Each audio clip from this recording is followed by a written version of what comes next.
Hello, I just wanted to make a short video. I've noticed that most of my views come from people watching my exercise videos. This is great and somewhat predictable. Along with this, I feel like I should talk about something.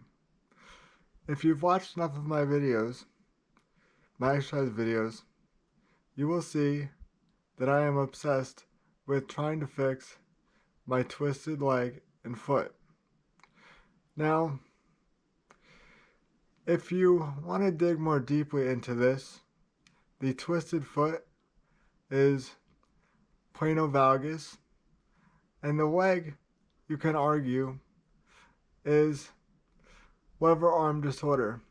However, this is debatable as it may not be bad enough to classify it as such.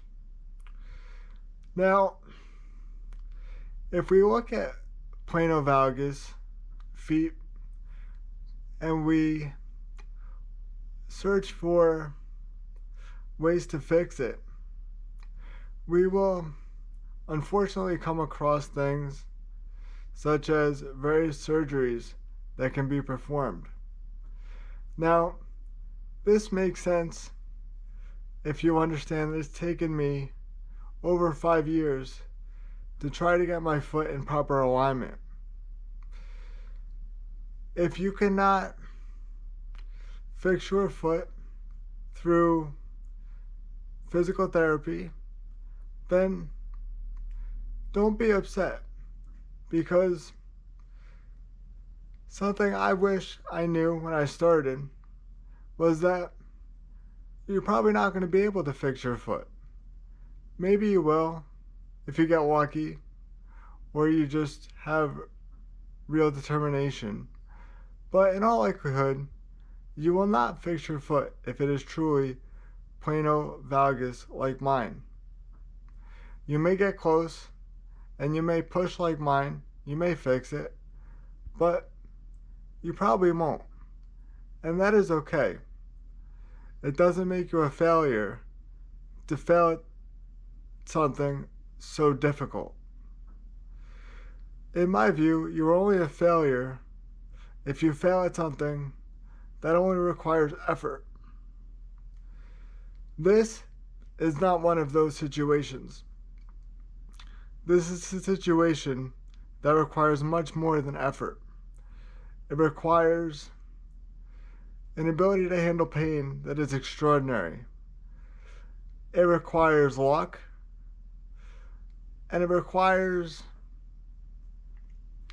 I would argue, some ability to just push past what is a normal outcome. So, it is a worthwhile effort to try to improve your foot. I believe that it is a effort that is 100% worth the time, because any little improvement will improve your situation in the long run.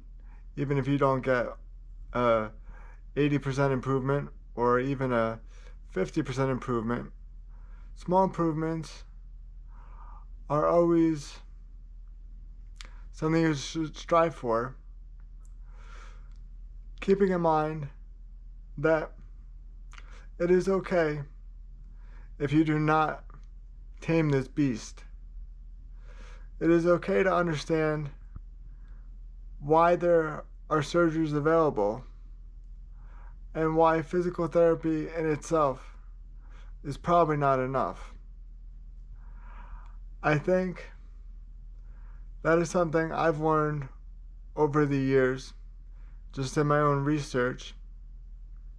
I've done a lot of reading on this to try to understand what the actual problem is, because it seems like doctors don't really have the time to hold your hand and explain in medical terms what the problem is. It is up to you to do your own reading and understand that. I just think that knowing the depth of the situation can help you understand two things. One, again, you are not a failure for not being able to conquer this. And two, that even though what I just said is true, small improvements can be made, and they should be strived for.